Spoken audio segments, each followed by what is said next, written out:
자, 오늘 말씀은 아말렉과의 전쟁을 기록하고 있습니다. 그럼 이 전쟁이 언제, 어디서 일어났느냐? 이거 중요합니다. 8절 말씀에 이 부분이 나옵니다. 자, 우리 8절 말씀을 다 같이 읽겠습니다. 그때에 아말렉이 와서 이스라엘과 느비딤에서 싸우니라. 아멘. 자, 아말렉이 이스라엘 더불어 어디서 싸웠다고요? 느비딤. 그럼 느비딤이 언제냐? 어느 곳이냐? 어떤 때냐? 바로 느비딤에서 그들이 마실 문이 없어가지고 습관을 쫓아 하나님을 원망할 그때란 말입니다. 원망할 그때. 원망만 한 게 아니라 지도자 모세를 어떻게 하겠습니까? 예, 다투어가지고 돌로 쳐 죽이려 했단 말이에요. 그리고 여호와가 우리 가운데 있나 안 계시나 시험까지 했습니다. 그래서 하나님 우리 중에 안 계신다, 계신다, 안 계신다, 뭐 이런 식으로 시험했단 말입니다. 제가 만약에 하나님이라면요, 그 이스라엘 백성들 머리털 다 뽑든지 아니면 그냥 다 때려서 혼을 내든지 하겠지만, 하나님은요 자비와 인애가 크신 하나님이셨습니다. 하나님 이스라엘 백성도 혼내지 않으셨습니다. 20km 떨어진 호렙산으로 가라고 하시면서 한 반석 위에서 하나님께서 서 계시고, 모세는 그 지팡이를 어떻게 해요? 그 반석, 하나님을 치게 했단 말입니다. 하나님을 어떻게, 모세가 반석, 하나님을 어떻게 막대기를 칩니까? 치면 뭐가 나온다고요? 물이 나온다 했습니다. 이 반석은 누구시라고요? 예수 그리스도. 우리를 위해서 십자가를 지신 예수님. 창조주께서 피조물에 의해서 죽임을 당했고, 자, 사실 원망, 다툼, 시험한 이스라엘 백성들이 당연히 죽어야 되는데, 그들은 하나님께서 그들을 용서하고 계시네요. 왜냐하면 그들은 아직 애굽에서 나온 지 2-3달밖에 안 됐습니다. 한마디로 이야기하면 아직 초신자란 말이에요. 초신자. 이제 믿음 생활 다시 시작했습니다. 아직 은혜가 필요하다는 말입니다. 하나님을 알지 못해서 그런 줄 아시고 용납하시고 참고 그들을 죽이지 아니하시고, 도리어 누가 대신 매를 맞으신다고요? 하나님께서 대신 매를 맞아주신단 말입니다. 자, 하나님이 인생에게 매를 맞으셨습니다. 하나님께서 찢기시고 부수져서 물을 내심으로 인생의 목마름을 해결해 주셨습니다. 이 물이 바로 성령님을 상징한다고 했습니다. 예수님 십자가에 죽으심으로 우리에게 부활의 영으로 성령님을 보내셨지 않습니까? 자, 그런데 그때에 누가 왔다고요? 그때에 아말렉이 이스라엘을 쳐들어왔단 말이에요. 백성들이 성령을 받고 은혜의 자리, 놀라운 은혜를 경험하는 그 자리에 누가 쳐들어왔다고요? 아말렉이 쳐들어왔단 말이에요. 이것이 영적인 원리입니다. 영적인 원리. 만약에 우리가 말씀 신앙도 아니고요, 내 삶 속에 하나님이 계시나 안 계시나 그것도 모르고 은혜도 없이 그냥 제 본선대로 살아가면요, 세상에 빠져 살면요, 마귀는 절대로 여러분들을 공격하지 않습니다.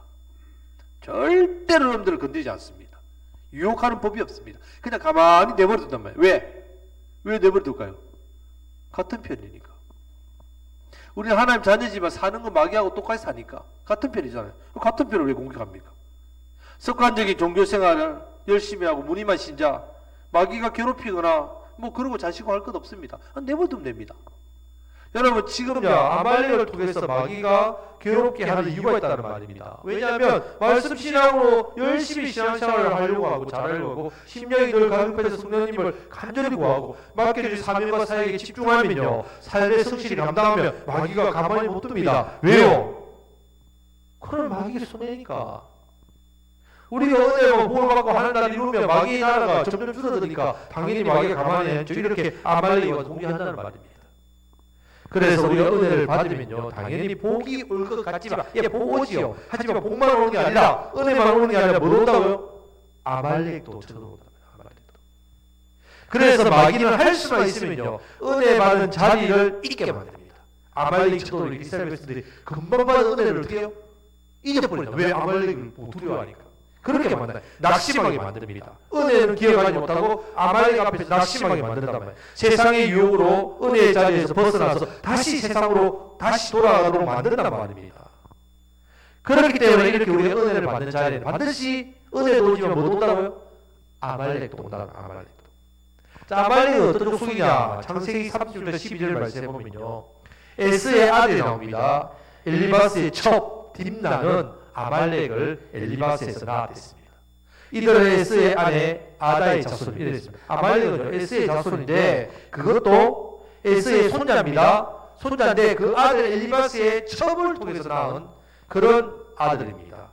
말라기 1장 2절 3절에 보면요, 하나님께서 에스는 미워하였고 야곱은 사랑하였다 했습니다. 그리고 에스는 버림받은 세상을 뜻하고 야곱은 택함받은 하나님의 백성을 뜻한단 말입니다. 그러니까 버림받은 에스의 손자의 이 아말렉 또한 세상을 상징하고 그 뒤에 누가 역사하고 있다고요? 마귀가 역사한단 말이에요. 대표적으로 성경에 나오는 그 마귀를 대표하는 족속이 블레셋, 아말렉, 다 사탄 마귀를 상징합니다. 자, 이 사탄 마귀 아말렉을 누가 이길 수 있겠습니까? 여러분, 내가 싸워서 이길 수 있을 것 같습니까? 마귀를? 절대로 못 이깁니다. 지금 이 사실을, 이 사건을 통해 이스라엘 백성들에 보여주고 계시는, 너희 힘으로 못 이긴다. 너희 힘으로 절대로 못 이긴다. 이 전쟁은 지금 한 번만 나타나는 게 아닙니다. 앞으로 들어갈 가나안 땅이 뭐한다고요? 계속해서 이 전쟁을 하게 되다. 똑같은 전쟁 앞에서 원리를 배우라면 무슨 원리입니까? 누가 싸우신다고요? 하나님께서 싸우신다는 것을 보여주시는 전쟁이라는 얘기죠. 자, 그래서 마지막 15절 16절 말씀을 다 같이 읽겠습니다. 모세가 제단을 쌓고 그 이름을 여호와 니시라 하고 이르되 여호와께서 맹세하시기를 여호와가 아말렉과 더불어 대대로 싸우리라 하였더라. 아멘. 하나님 자신의 이름을 여호와 니시 맹세까지 합니다. 아말렉과 더불어 어떻게 해요? 앞으로 대대로 싸우시겠다. 마귀와 더불어 대대로 하나님의 백성을 위해서 싸우시는 하나님이시라는 것을 우리에게 보여준단 말이에요. 자, 여러분 혹시 우리가 예수님 믿기 전에 아말렉과 싸울 일도 없겠지만요, 절대로 우리가 이길 수 없다는 말입니다. 예수님 믿기 전에는. 왜냐하면 우리가 죄의 종이기 때문에 그렇습니다. 그런데 이제는 반드시 이깁니다. 왜 그렇습니까? 죄의 종에서 우리가 어떻게 바뀌었다고요? 하나님의 백성, 자녀. 내가 싸워 이기는 게 아니라 누가 싸워주신다고요? 하나님께서 싸우시기 때문에 내 안에 성령님께서, 내 안에 성령 하나님께서 아말렉과 대대로 싸우시겠다고 맹세까지 하셨다면 반드시 싸우신단 말입니다. 그러니까 반드시 이기죠. 그러면 나는 가만히 있으면 되겠네, 아무 할 일도 없겠구나, 이렇게 생각하십니까? 바로 9절 말씀을 다 같이 읽겠습니다. 우리가 해야 될 일입니다. 9절 말씀을 다 같이 읽겠습니다. 모세가 여호수아에게 이르되 우리를 위하여 사람들을 택하여 나가서 아말렉과 싸우라. 내일 내가 하나님의 지팡이를 손에 잡고 산 꼭대기에 서리라. 아멘. 지금 모세는 전쟁터에 나갑니까? 안 나갑니까? 안 나갑니다. 그럼 누구를 보냅니까? 여호수아, 자기 시종인 여호수아, 젊은 여호수아와 사람들을 택해서 아말렉과 싸우라고 보냅니다. 그러면 모세는 가만히 구경만 하고 있느냐? 그렇지 않지요. 뭐합니까? 하나님의 지팡이를 손에 잡고 산꼭대기에 서겠다 합니다. 바로 뭐 한다는 말입니까? 기도하겠다는 말입니다. 여러분, 전쟁 앞에서 모세는 왜 기도하려고 하겠습니까?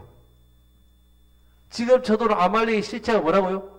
사탄 마귀라는 것을 알았기 때문입니다. 그리고 이 전쟁은 이미 14장에서 경험했죠. 어느 군대가 쳐들어왔을 때? 14장에서 앞에 애국 군대가 쳐들어왔을 때 누가 싸워주셨습니까? 하나님께서. 너희를 가만히, 여호와께서 너희를 어떻게 하시는가, 구원하시는가, 애국 백성들 어떻게, 군대가 어떻게 되는가 가만히 지켜봐라 했죠. 지팡이를 들고 홍해가 갈라지고 하나님이 그들을 다 무찌르셨다. 이것을 이미 경험했기 때문에 애국 군대를 무찌러 주신 여호와 하나님, 바로 우리를 구원하시기 위해 싸우시는 용사이심을 이미 모세가 경험했기 때문에 모세는 이 전쟁도 누가 싸워주셔야 이긴다는 것 알았다고요? 하나님. 그렇기 때문에 모세가 기도를 통해서 함께 싸우겠다는 그런 말입니다. 자, 10절 11절 말씀을 다 같이 읽겠습니다. 여호수아가 모세의 말대로 행하여 아말렉과 싸우고 모세와 아론과 훌은 산꼭대기에 올라가서 모세가 손을 들면 이스라엘 이기고 손을 내리면 아말렉이 이기더니. 아멘. 근데 정말 만만치 않은 싸움입니다. 여러분, 사탄 마귀 이 아말렉은 절대 호락호락한 존재가 아닙니다. 쉽게 우리가 상대에서 이길 수 있는 상대가 대상이 아닙니다. 그래서 모세가 손을 들면 누가 이긴다고요? 이스라엘이 이기고 손을 내리면 아말렉이 이기고 있습니다. 그럼 좀 이상하지 않습니까? 하나님 싸우시잖아요. 하나님 싸우시는데, 아니 어떻게 하나님 싸우시는데 아말렉이 이길 수 있단 말입니까? 자, 그러면 이 말도 안 되죠. 하나님 분명히 싸우고 계신데 모세가 손을 들을 때는 이기는데 모세가 손을 내리면 아말렉이 이긴단 말이죠. 말이 안 되죠. 뭐냐? 모세가 손을 내렸을 때는 하나님이 싸우셨다, 안 싸우셨다? 안 싸우셨다, 이겁니다. 예. 모세가 손을 내리면 하나님은 싸우지 않으셨단 말입니다. 그럼 왜 하나님께서 싸우지 않으시냐? 지금 이 전쟁에서 목적이 뭐냐면요, 이스라엘의 승리가 아닙니다. 자, 이 아말렉 전쟁에서의 목적은 이스라엘 백성들에게서 뭡니까? 자기들은 전쟁에서 이기는 거죠. 하지만 하나님의 목적은 뭐라고요? 예, 누가 싸우신다는 거? 하나님이 싸우신다는 걸 이스라엘 백성들이 알게 하기 위한 전쟁이란 말입니다. 그래서 아말렉이 덤빌 때에 사탄 마귀가 공격하고 유혹할 때에 승리할 수 있는 유일한 길은 뭐밖에 없다고요? 기도밖에 없다는 사실을 깨닫게 하시는 겁니다.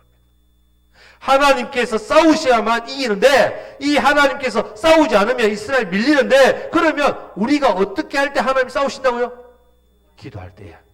이 사실을 절대로 잊지 말도록 이것을 이스라엘 백성들에 가르치는 겁니다. 지금 저와 여러분들 마찬가지입니다. 지금 저와 여러분들에게도 모세가 기도하지 않아서 그런가? 손을 들면 그런가? 이 어떤 기도에 대한 부분을 집중한다. 이 싸움의 승패는요, 열심히 싸우고 있는, 땅 위에 싸우고 있는 여호수아의 손에 있는 게 아니라 이것과는 전혀 상관없이 산꼭대기에서 모세가 기도하면 하나님 싸워주시고 기도를 멈추면 하나님이 싸워주지 않는다는 것, 이것을 보여주고 있습니다. 자, 우리도 마찬가지입니다. 자, 우리가 신앙생활 하다가 대적이 옵니다. 대적이 오면 사람과의 싸움이 아닙니다, 여러분. 어떤 일과의 상황과의 싸움이 아닙니다. 아말렉과 하나님과의 싸움이 있음을 먼저 기억해야 됩니다. 영적인 전쟁이란 말이에요. 그래서 우리는 어떻게 하면 이길 수 있다고요? 기도해야만 이길 수 있습니다. 여호와의 니시의 하나님이 나의 하나님이심이 믿으시기를 축복합니다. 나의 하나님이라면 우리가 죄와 정욕과 돈과 세상의 유혹과 많은 것들 앞에서 우리는 기도해야 이깁니다. 기도해야. 그런 것이 몰려왔을 때에 뭔가 내가 대단한 의지를 가지고 생각을 가지고 노력을 가지고 뭐 방법을 가지고 절대로 못 이깁니다. 어떻게 이긴다고요? 기도해야만 이깁니다. 그렇게 이기면요, 영적으로 얼마나 뿌듯한지 모릅니다. 그러게 여러분 한번 이겨보십시오. 얼마나 영적으로 자신감이 생기고 얼마나 내 안에 있는 이 말씀 신앙의 이 믿음이 얼마나 견고해지는지 모릅니다. 자, 이런 은혜를 누리시길 축복합니다. 우리 기도해서 말씀 순종할 때에 말씀 신앙으로 내 믿음과 내 신앙이 쑥쑥쑥 정말 일치월장으로 자랍니다. 쑥쑥쑥. 그래서 내 삶 속에서 여호와 니시의 깃발을 딱 꽂으시고요. 그것을 꽂으면 얼마나 기쁘고 감사하고 행복한지 모릅니다. 이것이 신앙의 참맛이랍니다. 내 삶의, 내 인생의 중심에 여호와 니시, 이 깃발을 꽂으시기를 주님의 이름으로 축복합니다. 여러분, 하나님의 보좌에는 원칙이 있습니다. 하나님 보좌에. 하나님 보좌가 움직이는 원칙이 있단 말이에요. 그것이 바로 기도할 때 뭐 하신다고요? 반드시 역사해 주시다는 원칙. 하나님의 보좌는요, 내가 아무리 노력하고 애쓰고 힘낸다 하더라도 절대 역사해 주지 않습니다. 오직 기도. 지금요, 여호수아 입장에 볼 때는 자기가 싸움을 잘 이긴 거죠. 아니죠. 하지만 사실 그렇지 않단 말이에요. 겉으로 보면 싸우는 사람이 제 전방에 있는 것 같지만 기도하는 사람이 제 전방에 있다는 거예요. 사실은 사람이 볼 때는 모세가 산에 올라가서 아이고 우리 모세 할아버지 나이가 드셔가지고 전쟁터 피해가지고 산에서 저 위에서 구경을 하네, 이렇게 생각할지 모릅니다. 한가하다. 근데 그렇지 않지요. 싸우고 있는 여호수아는 피곤했다는 말이 없습니다, 말씀에. 근데 기도하는 누구는요?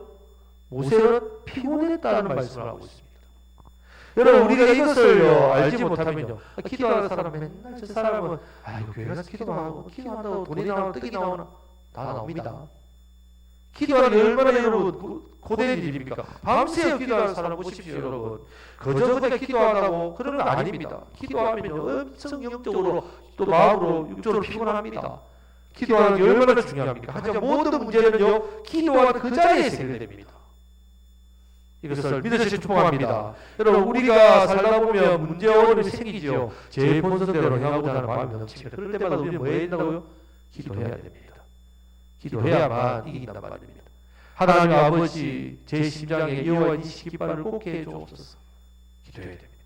기도하시기로 이기하시 하나님을 경험하시기를, 이 은혜를 누리시기를 주님의 이름으로 축복합니다. 자, 그런데 놀라운 것은 우리가 기도할 때 혼자 기도하는 것과요, 더불어서 함께 서로 협력해서 기도하는 것은요, 차원이 다릅니다. 12절 말씀을 다 같이 읽겠습니다. 모세의 팔이 피곤함에 그들이 돌을 가져다가 모세의 아래에 놓아 그가 그 위에 앉게 하고 아론과 훌이 한 사람은 이쪽에서 한 사람은 저쪽에서 모세의 손을 붙들어 올렸더니 그 손이 해가 지도록 내려오지 아니한지라. 아멘. 자, 지금 모세의 팔이 피곤하다 했습니다. 여러분, 기도하는 진짜 피곤한 일입니다. 손을 오래 들고 있으면 팔이 아프죠. 근데 이때 아론과 훌이 등장합니다. 여러분, 지도자가 한계가 왔을 때에 이런 아론과 훌이 반드시 있어야 된다. 함께 그 손을 붙들고 기도할 수 있는, 함께 동료하고 격려할 수 있는 사람이 반드시 있어야 됩니다. 저에게는 여러분들이 아론과 훌 같은 분이 있어요. 저에게는 그런 분들란 말입니다. 이 수요일 예배에 오셔가지고 기도하시는, 이 중보기도에 함께 하시는 분이 저에게는 아론과 훌 같은 분이란 말입니다. 여러분, 아론과 훌이 옆에서 보니까 모세가 손을 내놓는데 아말렉이 이기는 거예요. 모세가 손을 올리니까 이스라엘 이기는 겁니다.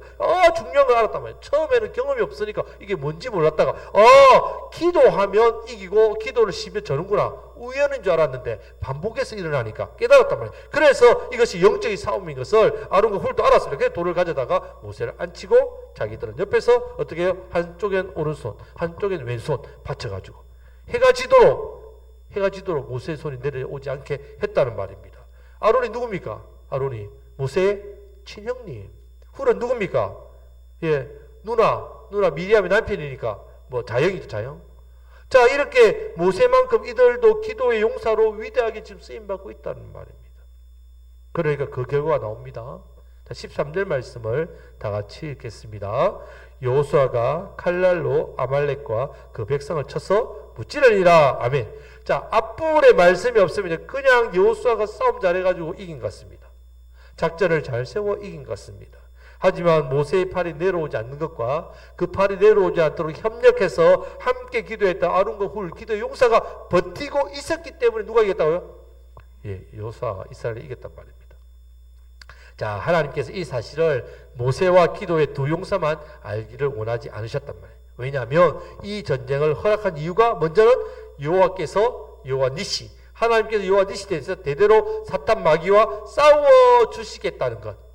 그래서 가나안 땅에도 들어가면 직접 누가 싸우신다고요? 하나님께서 싸우신다는 것을 알게 하기 위해서입니다. 이어서 우리 편에서 해야 되는 일이 바로 뭐라고요? 기도해야 된다는 것. 기도해야만 승리한다는 것을 깨닫게 하시기 위해서 이 전쟁을 허락하셨다는 말입니다. 그래서 이 사실에 대해서 절대로 잊지 않게 하기 위해서 14절 말씀을 다 같이 읽겠습니다. 여호와께서 모세에게 이르시되 이것을 책에 기록하여 기념하게 하고 여호와의 귀에 외어 들리라. 내가 아말렉을 없이하여 천하에서 기억도 못하게 하리라. 아멘. 싸움이 끝나고 나서 책에 기록합니다. 기념에 남깁니다. 여호수아의 귀에다가 어떻게 하라고요? 외워 들리게 해. 다른 사람은 몰라도 누구는 반드시 기억해야 된다고요? 여호수아, 지도자. 왜냐? 가나안 땅에도 누가 앞장서서 가나안 땅을 정복하면 여호수아니까. 그래서 하나님께서 여호수아에게 귀에 외워 들리게 했단 말이에요. 자, 모든 싸움에서 내가 잘해서 이긴 게 아니란 말입니다. 하나님께서 싸워 주셨기 때문에, 그리고 우리가 기도했기 때문에 이긴다는 사실을 깨달아야만 여호수아가 가나안 땅에서 일을 할 수 있기 때문에 그렇습니다. 모세 없이도 여호수아가 그 싸움을 싸울 때에 하나님께서 싸워주신다는 그 약속의 말씀 붙들고 가나안에 무려 큰 31개의 성읍을 정복해야 되고 그런 것들 다 싸우게 하기 위해서였단 말이에요. 자, 성도 여러분, 이 말씀은요 사실 오늘 우리에게 주는 귀한 말씀입니다. 자, 우리가 심령에 하나님 은혜를 받습니다. 성령을 받습니다. 은혜를 받습니다. 그럴 때에 우리는 우리 주위에 생각하지 않는 아말렉이 등장합니다. 우리가 말씀의 은혜를 받고 또 삶의 은혜를 받고 또 사명의 은혜를 받을 때에 갑자기 아말렉이 나타납니다. 어떨 때는 남편이, 어떨 때는 아내가, 어떨 때는 가족이, 어떨 때는 친척이, 어떨 때는 사건 사고가 주위에 예상치 못했던 그런 어려움들이 아말렉처럼 다가온다는 말입니다. 그럴 때 우리를 넘어뜨리려 한단 말이에요. 우리 어떻게 해야 된다고요? 기도해야 된다. 이 사건이 그냥 단순한 사건이 아니라 우리가 하나님 말씀 신앙으로 서면요 우리 눈에 영적으로 보인단 말이에요. 눈에 역사하는 사탄 마귀가 보입니다. 그리고 기도하게 하셔서 여호와께서 싸우시게, 하나님께서 싸우시는 것, 그래서 내 삶의 중심에 여호와 니시의 깃발을 꽂고 나아가게 됩니다. 내뿐만 혼자 기도하는 게 아니라 우리 기도의 동력자를 붙여주신다. 함께 이를 위해 기도하게 하십니다. 그래서 아말렉에 승리하는 성도, 아말렉에 승리하는 교회 되게 만들어 주신단 말이에요. 자, 이 은혜가 우리에게 정말 너무 필요합니다. 왜냐, 우리 교회가 이제 성장하고 부흥해야 됩니다. 우리에게 맡긴 영혼들이 눈앞에 이제 보이기 시작합니다. 당연히 아말렉이 나타납니다. 아말렉이 나타나게 돼 있단 말이에요. 우리가 이 아말렉에 대해서 우리가 우리 힘으로 싸우면 절대 못 이깁니다. 우리 교회가 한 마음 되고 하나 되어서 시간 간절하게 기도해야 됩니다. 이 놀라운 은혜로 이기게 하시는 하나님을 경험하고 사탄 마귀에게 결박된 영혼들을 우리가 구해내야 됩니다. 이 귀한 일에 쓰임 받으시는 저와 여러분 되시기를 우리 주님의 이름으로 축복합니다. 아멘. 이제